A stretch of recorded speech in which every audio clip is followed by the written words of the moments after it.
Bom dia nação, sejam muito bem-vindos mais uma vez aqui, galera, ao nosso canal Mundo Fly 8 nessa sexta-feira, dia 16 aí de agosto de 2024. Estamos trazendo para vocês a repercussão da imprensa esportiva brasileira, analisando aí a grande vitória do Flamengo, 2-0 contra o Bolívar. Então, galera, você está chegando aqui no nosso canal, já vai deixando o seu like, se inscreva, ative o sino e sempre compartilhe nossos vídeos com os seus amigos. Pelo menos uma tem que acontecer. Um grande campeonato, né? Porque passou ano passado em branco. Isso joga uma pressão danada para esse ano. Eu fico pensando, por exemplo, se o Flamengo termina a temporada e ganhar, entre aspas, apenas a Copa do Brasil.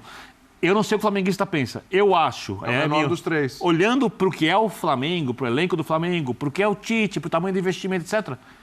Para o nível do Flamengo atual, pouco. Quando eu falo de campeonatos grandes, eu estou falando ou brasileiro, ou Libertadores, ou como a torcida espera, que ganhe ambos os campeonatos, né? Agora, para que isso aconteça, você precisa gerenciar fisicamente o elenco. Mas o Tite fala, eu não poupo ninguém. Quem tira jogador é o departamento médico, né, provavelmente a fisiologia. Quer dizer, eu estou tentando entender essa entrevista do Tite, pós uma vitória por 2-0, que aumenta o favoritismo do Flamengo para o jogo em La Paz, que dá ao Flamengo enormes chances de classificação para quartas de final, porque o Tite teve um tom de entrevista diferente do que está acostumado a ter. E eu não acredito que seja questão da diretoria, não é desempenho dos jogadores. Eu acho que isso deve ter muito a ver, e é só acho, posso estar errado, obviamente, com a questão física, que parece que preocupa o técnico mais do que satisfez o resultado, porque ele poderia falar do resultado, do Luiz Araújo, de algumas coisas que aconteceram boas na equipe, da dupla de zaga. Muito bom, ele tem muitas coisas para elogiar. E o Tite costuma elogiar. E se ele elogiasse... Ele só elogiou o Rossi. Ele teria razão. Ele teria razão de elogiar. Então, eu achei um pouco... Eu não esperava uma entrevista com esse tom. Porque ele olha, do Tite depois de jogo desse. Ele olha a condição física, o que sobrou, e domingo ele olha e fala, caramba, tinha um confronto direto com o Botafogo pelo título brasileiro, estamos ali, né? Chance de ganhar, passar à frente do Botafogo. E talvez ele tenha que preservar realmente esses jogadores para o confronto contra o Bolívar. Eu acho que ele deveria preservar. Se vai, eu não sei. Até porque eu acho que o Botafogo vai fazer isso também, né? Eu também acho. Até porque a Libertadores é menos difícil que o brasileiro se você vai se concentrar e priorizar um dos campeonatos. E é maior. Só para passar para o Elton, o ponto central para mim, assim, lendo um pouco o que é o Tite, o que é o Flamengo, o que tem sido os fatos do Flamengo, a irritação do Tite me parece que é assim com a situação de lesão, poupa não poupa, crítica e calendário, ele sobe todo no calendário. E quando ele é perguntado sobre isso... E ele tem razão sobre o calendário. Vai escapar agora o repórter, se não me engano foi o repórter do Globo que pergunta sobre poupar ou não no fim de semana, ele já fala, eu não poupo. Ele já sai explicando, ele já está se antecipando para o que deve acontecer. Afinal, ele sai ele enumerando, ele perde Cebolinha e Vinha. Aí hoje ele perde Pedro e Gabigol. Aí ele explica que o Gerson estava com câimbra, que um puxou aqui, que o Eric pediu para sair. Olha o tanto de problema que ele tem para um jogo na altitude que vai lhe demandar muito fisicamente. Ele precisa entender. Então, assim, me parece muito natural que não tem outra opção no fim de semana. E ele já sai explicando, não sou eu. Quem resolve isso é o meu departamento. Então, assim, acho que isso já está resolvido, já está explicado. E ele já se antecipa ao debate para não chegar naquela lá dentro no final de semana. Nossa, o Tite poupou, não está dando valor ao grande... Não, está claro, está explícito. Está gritando. E o repórter, se não me engano, cita, é o único clube dos 4 primeiros no brasileiro que está nas 3 frentes. E então, é bom assim, lembrar, o Flamengo escalou o seu time principal contra o Palmeiras também. Sim, exato. Então, assim, e acho que com toda a razão do mundo. Claro. Estava certíssimo, porque era confronto direto, assim como contra o Botafogo vai ser confronto direto. Só que essa insanidade, esse calendário, as pessoas ficaram bravas quando eu falei que a gente joga 5 meses de temporada no lixo, né? Porque os 5 primeiros meses você quase não tem jogo grande para torcer. E aí você chega em um mês, porque essa é a verdade. Nesse período que está todo mundo nas 3 competições, você está jogando sua vida, o seu futuro aí. Esse é o momento que você joga as coisas para cima e aí vê onde elas vão cair e pelo que você vai brigar. Porque é meio assim, é quase que aleatório. É tão absurdo o momento que os clubes brasileiros vivem, esse mês de agora. Eu assim, assino embaixo isso. Né, 15 dias para trás e 15 dias para frente, é o momento que você vai saber, bom, o que sobrou para mim? Sobrou os 3? Legal, então aí continuo com um problema. Sobrou os 3, continuam com o problema de ter que fazer escolhas, de ter que definir, de ser criticado por essas escolhas eventualmente. O único campeonato que você pode jogar sem ter que escolher é o estadual quase todo o tempo. Isso, eu acho. Que é outra loucura. Então, é que eu acho assim, o normal seria, como acontece em qualquer lugar do mundo, que a Copa do Brasil fosse, como você falou que é, e eu estou de acordo com você, Birner, o terceiro, e por ser o terceiro, fosse aquele que você vai deixar mais num segundo plano em relação a Brasileiro e Libertadores. Mas por ser um mata-mata e o Brasileiro você ter aquela ideia ou aquela ilusão de que sempre você vai poder se recuperar no Brasileiro, muitas vezes isso não acontece. Além do fato de que, claro, insanamente, incompreensivelmente, inexplicavelmente, você ganha mais dinheiro com a Copa do Brasil do que com o Campeonato Brasileiro. Os clubes brasileiros... mais do que a Libertadores também. Mas é que eu estou só dizendo do Brasileiro, Elton, porque é a mesma entidade que organiza Brasileiro e Copa do Brasil. Então, normal seria você dizer, bom, este é o meu primeiro campeonato, este é o meu segundo campeonato, o meu primeiro campeonato vai pagar mais, o meu segundo campeonato vai pagar menos. A CBF deve ter mais grana que a Conmebol, para resumir. Mas eu estou falando que a própria CBF, com os seus 2 campeonatos, faz uma escolha pelo segundo pagar mais do que o primeiro. Sim. Então, isso embaralha tudo e torna as decisões ainda mais difíceis. Eu acho que o Tite fez a escolha correta ao escalar os titulares contra o Palmeiras, mas evidentemente, dado o resultado de hoje, porque acho que, repito, se hoje tivesse sido 4-0 e 2-0 é um resultado confortável, mas não é garantido, hoje tivesse sido 4-0, eu acho até que ele poderia pensar em dizer, não, vamos forçar mais um pouquinho com os caras que eu sei que não vão estourar e não dá para saber. Botafogo. Contra o Botafogo. Para depois, contra o Bolívar, olhar para quem está bem fisicamente. Perfeito. Mas como foi 2-0, obviamente ele não vai poder fazer isso. Então é um momento muito complicado para o Tite e eu acho que é isso mesmo que explica um Tite diferente, mas ótimo. Porque, o Birner até começou... o Tite é um cara que sempre fala as coisas muito consciente, você falou racionalmente. Eu acho que ele foi absolutamente racional hoje. É até bom, eu acho que é bom que a gente tenha um Tite mais enfático, porque ele tem um tamanho que outros técnicos brasileiros, que nenhum técnico brasileiro tem, para falar a verdade. Então, assim, este cara tem uma voz mais potente do que outros técnicos brasileiros. E criticou o calendário. E ele precisa agir como técnicos estrangeiros agem aqui. Ele não vai mudar o futebol brasileiro, mas a voz dele é importante. Um monte de técnico estrangeiro bater no calendário e na CBF e nos problemas do futebol brasileiro de uma maneira que muitas vezes os brasileiros não fazem. Então é legal ouvir o Tite falando desse... Eu gostei, assim, porque ele não falou nenhum absurdo. Eu gostei muito da entrevista também. Ele não falou nenhum absurdo, ele foi muito bem na entrevista e foi mais enfático. E não é a primeira vez, né? Porque ele já tinha criticado e nominado o diretor de competições da CBF, né? Foi. Numa coletiva passada. A CBF se manifestou, né? Inclusive, a época sobre isso, mas né? tem uma questão pessoal ali. A CBF atual nunca gostou do Tite.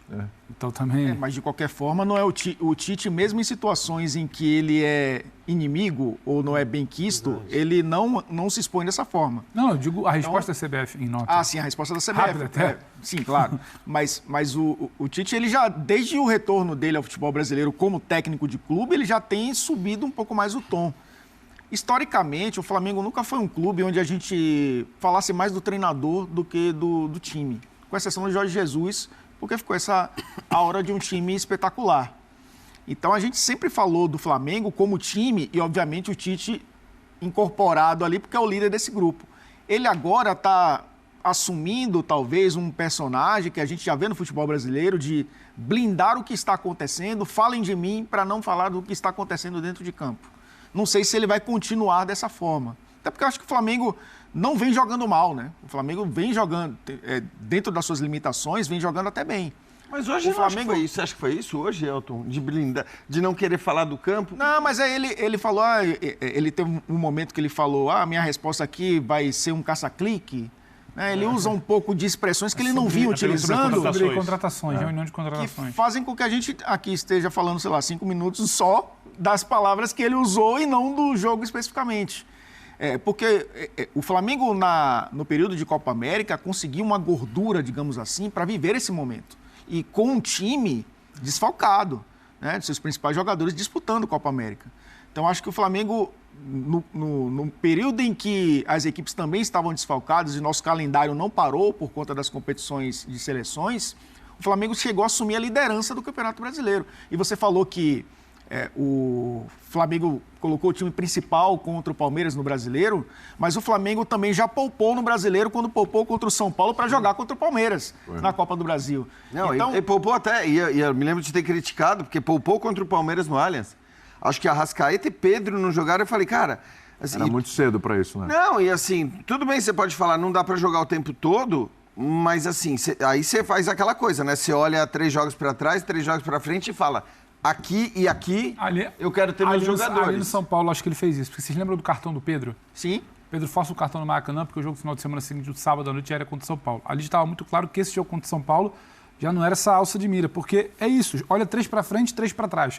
Quando ele olha 3 para frente, era volta de Copa do Brasil, era Palmeiras, confronto direto de Brasileiro, e era a ida do Bolívar, que era o grande jogo do mata-mata, fazer esse resultado que a gente está falando. Então, mas ali acho que fazia muito sentido, sim, né? Talvez esse do Botafogo vai ser olhar para frente também, que talvez não dê. Assim, acho que quando o Elton cita o jogo com o São Paulo, é isso. Você tinha o Palmeiras, que é um jogo, teoricamente, mais confronto direto, embora o São Paulo agora esteja com o mesmo número de pontos, mas... você começa o campeonato falando, Palmeiras, Atlético, Flamengo, Botafogo, esses são os candidatos. Então é normal que você já no seu planejamento inicial diga, não, peraí. Isso aqui eu preciso jogar. Contra esses caras aqui eu vou... E aí entra também essa tabela, aí no caso tem um pouco de azar, mas eu também acho que tem uma coisa de repente você não... Que a tabela poderia ser mais dirigida. Dirigida não no sentido de para beneficiar um ou outro, mas de você evitar determinados confrontos em datas que você sabe que são intervalos de jogos de Libertadores. Tivemos um Flamengo e Palmeiras numa data FIFA, né? Lembremos disso. Então, é isso. E, assim, e a gente teve o quê agora? A gente teve Botafogo e Palmeiras no meio de jogo de Libertadores, a gente vai ter Flamengo e Botafogo entre 2 jogos de Libertadores, São Paulo e Palmeiras. Então eu acho que tem aquela coisa, existem campeonatos no mundo em que você dirige de maneira a não desvalorizar o seu produto. E aqui ninguém está falando de beneficiar X ou beneficiar Y. Agora, dizer, cara, esses jogos são muito grandes, esses jogos são importantes e a gente quer que esses jogos sejam disputados com as principais equipes, com os grandes jogadores. Então, jogos de times que estão na Libertadores, entre jogos de Libertadores, não deveriam ser esses grandes clássicos entre eles. Tal. E aí você vai até, ao fazer isso, facilitar a vida de times que são times de um nível mais baixo, dos que não estão na Libertadores, basicamente. Mas eu acho que aí é exigir um pouco demais essa trabalho, né? Engenharia de... E quando o Tite disse que eu não poupo e não é que ele terceirize, quem decide é o departamento médico, vai acontecer isso contra o Botafogo, não, certamente. Já está acontecendo isso, é o que a gente está falando, é o motivo da... O De La Cruz teve vários momentos do jogo, dobra de marcação em cima do De La Cruz, que apanhou bastante nesse jogo. Né? E muitos lances que não foram falta. Ele toma uma pancada no meio de campo. Exatamente. Que foi a reclamação do Tite, inclusive, no momento do gol, ele foi reclamar com o quarto árbitro, que merecia um cartão amarelo. Roldan, então pode chegar numa representação. Queria chegar nisso. Pode chegar numa representação na sexta-feira e o departamento médico dizer para o Tite, olha, ele está dolorido e é melhor você segurar, se você quiser, ele na altitude. Para não falar, né, Elton, dos caras que já vão ser poupados, entre aspas... Uma pancada aí, no primeiro gol já não deu. Porque vão estar fora. É feio. Então, assim, a gente está falando do Vinha fora, do Cebolinha fora, do Pedro aparentemente fora, do Gabigol fora. Eu não acho que... Não sei se o Varela, porque ele chegou a citar o Varela também. Aí o Varela, o De La Cruz e essa você não sabe. Ao olhar a maneira como eles saíram do campo, a gente não consegue imaginar esses caras entrando nem no jogo contra o Botafogo e provavelmente nem no jogo de volta contra o Bolívar. Então, esse poupar, ele acaba sendo meio automático também, a partir do momento que vão te sobrando menos opções. Claro, estamos falando do clube com mais opções no elenco, né? De grandes jogadores, de alto nível e tudo mais. Mas até esses sofrem nesse cenário maluco e insano. E só de ressaltar, o Arrascaeta também falou disso, ele não precisava ter falado de calendário. Na hora que ele é perguntado, depois do jogo, sobre a lesão do Gabigol e a lesão do Pedro, ele não fala, vamos sentir... Claro que ele fala, como todos falam, vamos sentir muito, é um grande jogador e tal, mas ele imediatamente vai para o calendário também. E é muito legal. É muito legal que os jogadores também se manifestem e falam, cara, não dá, entendeu? Certamente esse assunto entre os jogadores do Tite diário. Para ele falar claro. ele não foi perguntado sobre o calendário. E acho que não só no Flamengo. Não só no Flamengo. Não, no Palmeiras, todos. Ontem a gente falou muito de Botafogo e Palmeiras, mas não tem o Júnior Santos, não tem Eduardo, não tem Estevam, não tem o Dudu, não tem não sei quem. Não sei, as ausências, porque Piqueires, lesões, etc. É verdade. Agora, o seu Roldan, que é um árbitro extremamente irritante... O Bini quer falar. Ele deixa o pau cantar, né? Depende do tempo. Depende da hora do jogo. Depende do tempo. Depende da hora do jogo. Primeiro tempo, ali vai que vai, né? Pode entrar, dar sarrafada, nem amarelinho, não pinta nem amarelinho. É tradicional. Houve duas jogadas em que o Flamengo ia sair jogando com 2 carrinhos de cartões amarelos indiscutíveis. Foi. Ele estava perto do lance, ele viu... Indiscutíveis e clássicos de cartão amarelo. Ele sabe que é cartão amarelo, mas ele... não tirou o cartão do bolso. Chega um certo momento do jogo, é o famoso, o árbitro administra o jogo desse jeito. Não dá cartão de cara, talvez para não ter que expulsar, porque é mais fácil levar o jogo com todos os jogadores em campo até o final, ou expulsar só no finalzinho, porque vai tornar o jogo tenso. Ou seja, ele se preocupa com o trabalho dele facilitado. Ele não quer fazer o melhor jogo possível dentro das regras do futebol.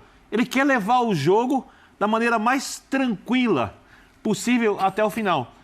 Então, Perfeito. Independentemente de ele não ter uma influência direta no resultado, porque eu não vou ficar avaliando aqui que o jogador fez falta ali, no amarelo, depois outro amarelo, aí podia tomar vermelho, e se fica com 10 jogadores e não sei qual minuto, obviamente fica mais fácil para o Flamengo, etc. Poderia até fazer, mas não vou entrar nessa conjectura. Ele impactou o primeiro tempo. Não, impacta. De qualquer forma. O Bolívar fala, vou bater porque não está dando nada. Essa é uma arbitragem... Se ele toma 2, ele abre o precedente. É uma arbitragem... Esse cara deixa rolar. Isso é o que eu chamo de uma arbitragem ruim, de um árbitro que não é ruim, que escolhe fazer isso e que sempre está nos grandes momentos dos torneios. Mas, Bini, sabe o que eu notei? Olhando esses... Terminamos agora, né, as pernas de ida da Sul-Americana e da Libertadores, que não foi só no jogo do Flamengo. Vários jogos dessas oitavas de final, temos visto os árbitros deixando o jogo correr. Não sei se é uma recomendação da Conmebol, mas várias partidas, inclusive de árbitros brasileiros, eu acho que apitaram nessas eu oitavas. Acho que tem eu gostei do deixar correr do Grêmio Fluminense, a gente deixar solto. Exato, a gente senta aqui para falar muitas vezes que é o jogo picotado, é a coisa que não anda, é o VAR que entra para se meter onde não há. A gente fala muito isso do futebol brasileiro aqui, fim de semana, rodada de Campeonato Brasileiro. Mas o deixar correr, para mim, não foi o cenário do primeiro tempo de hoje. Também acho que não. No primeiro tempo de hoje, o Bolívar, claramente, e ele vai quase sempre no De La Cruz. Não sei se era algo direcionado, porque o jogo passa muito pelo De La Cruz. Se olha, ele tá... o De La Cruz tomou umas 3 no primeiro tempo. Dentro da se eu não me engano, dele. o único que tomou o cartão foi o cara que deu a pancada nele nesse lance do gol. No segundo tempo, isso que você fala do momento do jogo, o Zinho ainda brinca. Eu não lembro se foi o Pulgar ou se foi o De La Cruz, que fez uma falta de jogo, no comparativo com o critério do primeiro tempo. E ele já chegou dando cartão. Pulgar. Aí sobe um som do Zinho na transmissão. É o segundo tempo, né? Falou assim. É isso? Aí ela fala, vai pro Simon. Aí o Simon, do jeito que tem que comentar, que é a área dele, ele fala, o complicado desse cartão é que não é o critério do primeiro tempo. E é exatamente isso, porque a gente está dentro de um jogo. Isso, a gente não está nem precisando mudar do jogo do Grêmio Fluminense, que o jogo correu, não foi picotado. Não, dentro de um jogo, ele outras regras dentro do mesmo jogo. Parar, não foi um jogo correr. Mas, assim, foi uma pancada que não dava falta. Eu vou até falar para vocês, assim, eu não discordo do árbitro que, entre aspas, administra o jogo. Eu discordo do que aconteceu hoje, porque hoje a gente teve lances de violência clara. É lógico. Então, mas disso que eu tô falando. Porque eu acho que assim, é normal o árbitro olhar assim, antes de dar um segundo amarelo para como foi o primeiro amarelo.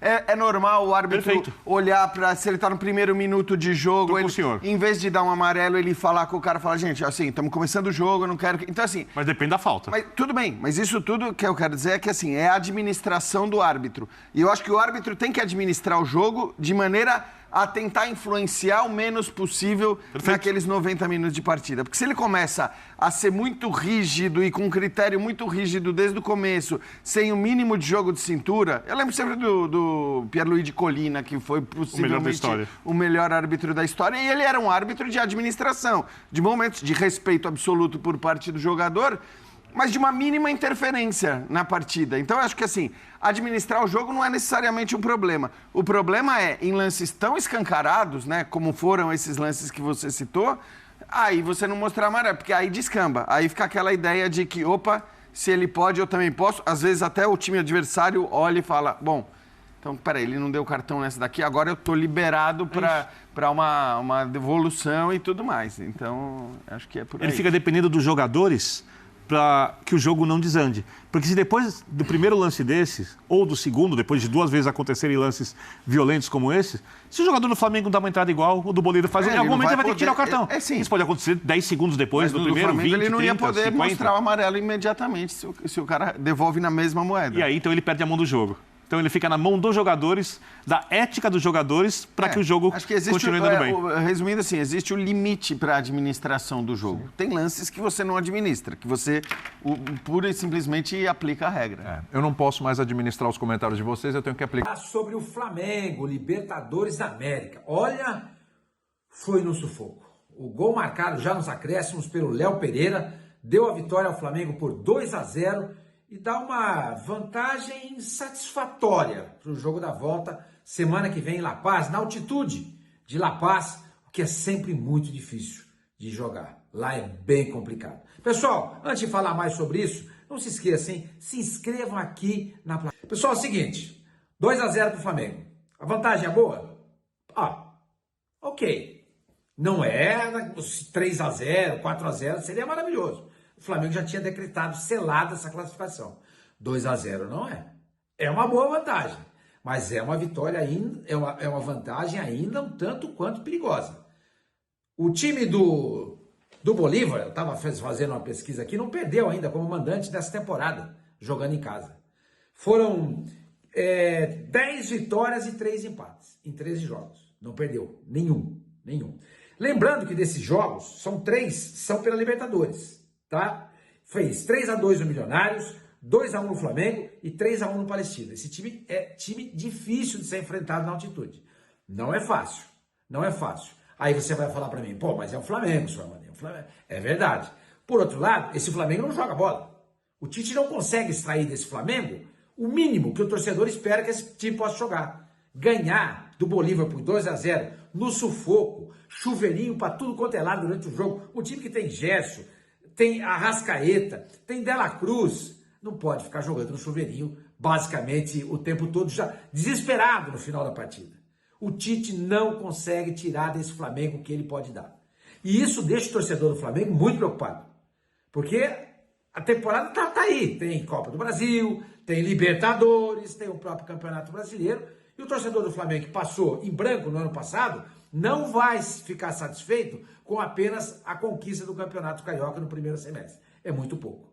Para quem gasta o que o Flamengo gasta, para quem compra os jogadores que o Flamengo compra, para quem investe numa comissão técnica como o Flamengo investe, foi muito pouco.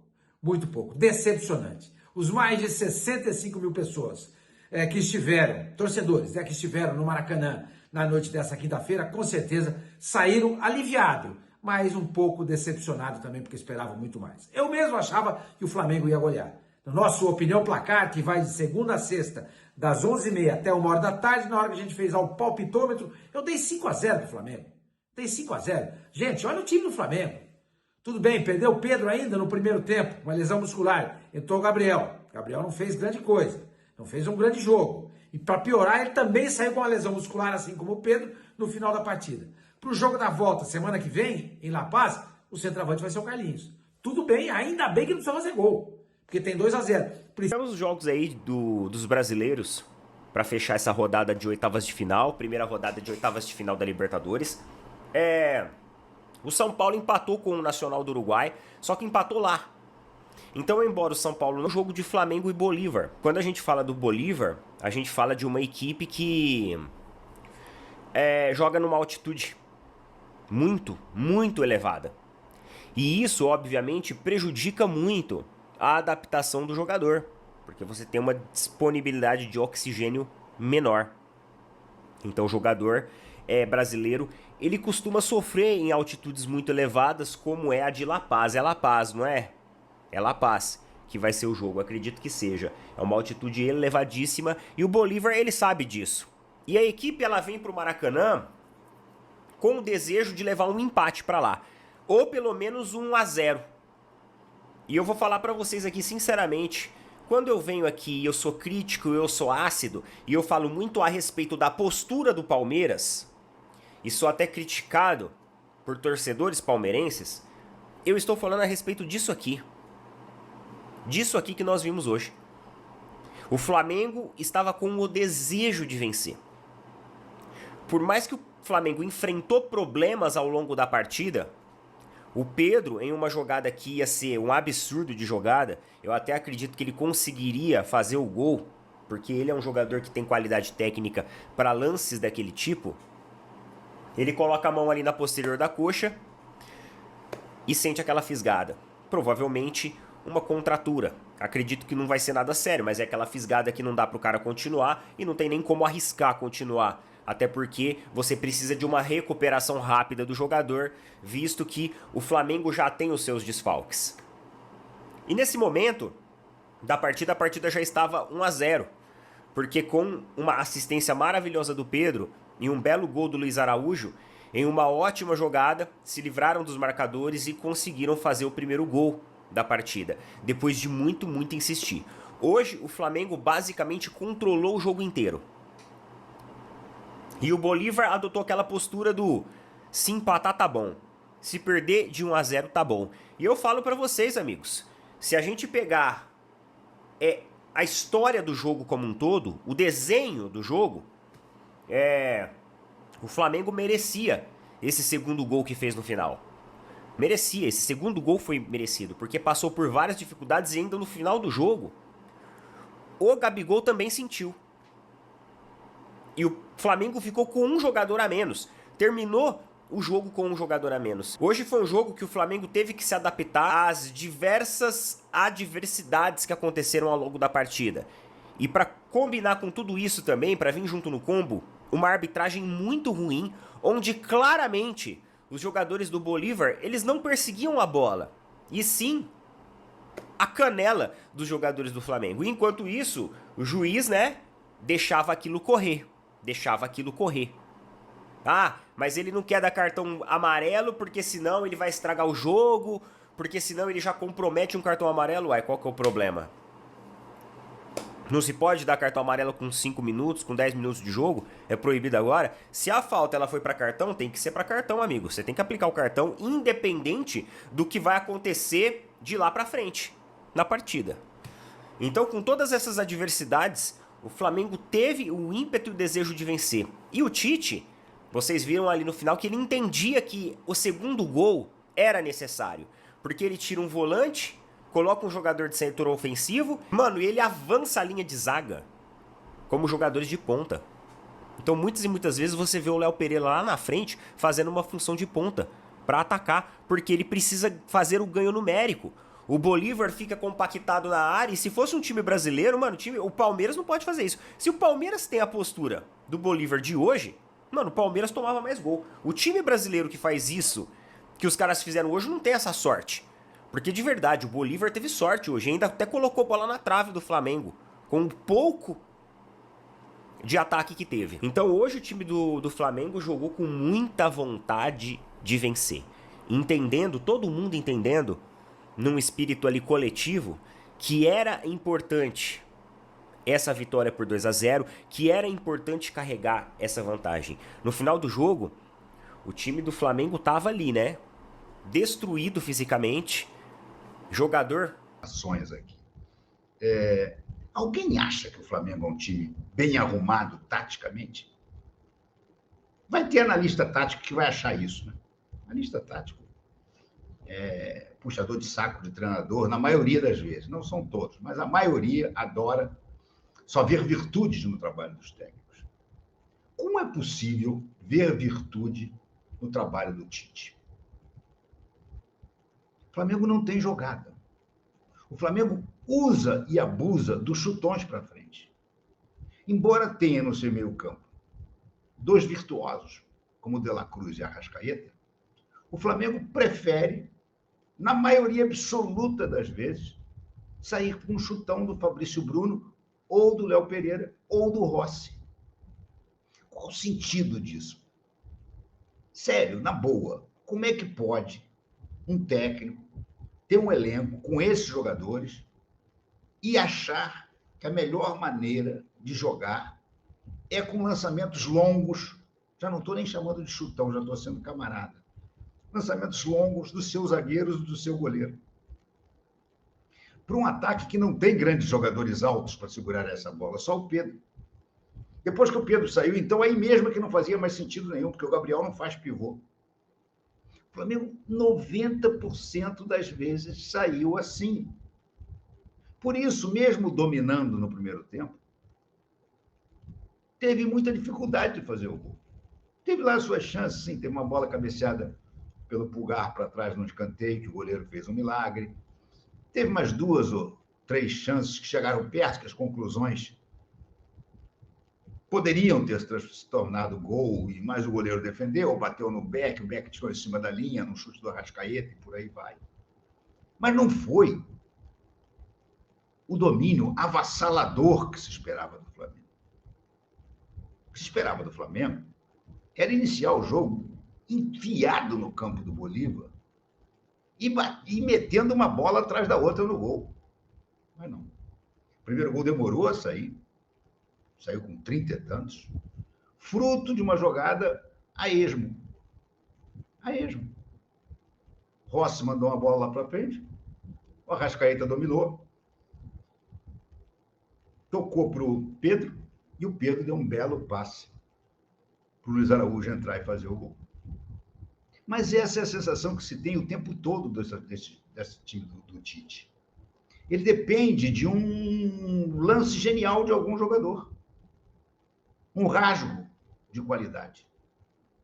Porque o time não tem aproximação, gente. O time não joga com 3 jogadores próximos para tentar uma triangulação. Quando eles trocam 2 bolas, eles simplesmente... Deixa eu só responder uma coisinha aqui. Pelo amor de Deus. Tudo baseado em lances isolados. Você não vê uma jogada combinada do Flamengo. Uma jogada que você diz assim, poxa, essa daí foi treinada. Até mesmo os escanteios, que hoje 2 deles foram... Ai, que saco. O homem pede para mandar para uma pessoa, eu mando para essa pessoa.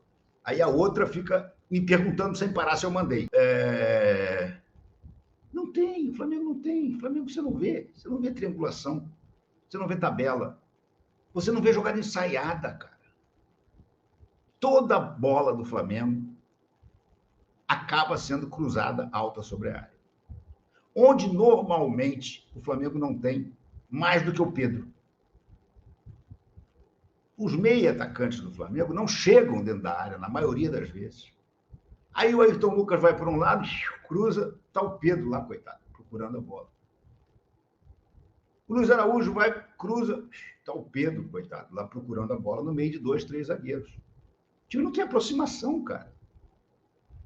Ver o time do Tite jogar é desanimador. É desanimador, gente. É desanimador. Aí está pressionando, bateu um escanteio, a defesa tirou, tá lá com a bola na intermediária, aí de repente o cara vai e atrasa para o Rossi. Aí dirão os táticos, não, é porque estavam todos marcados, então é melhor recomeçar. Recomeçar para quê? Para dar um outro chutão? Gente, você já está no campo do adversário. Você tem que haver rotação na frente. Você tem que ter jogadas ensaiadas para poder solucionar esse tipo de situação. E o Flamengo não tem.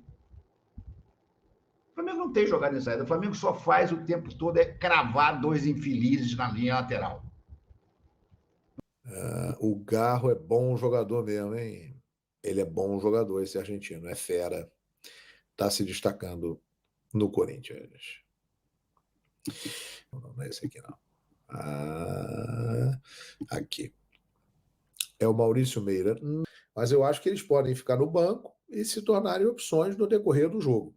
Mas no time principal, eu acho que o Tite está correto em colocar uma equipe que ele já vem dando uma sequência de jogo. Não tem o Bruno Henrique, que está suspenso, não tem o Cebolinha, que está lesionado, só volta no que vem. Coloca o Luiz Araújo, arruma o time e vai criando opções ali no... Muito bom. Luciano.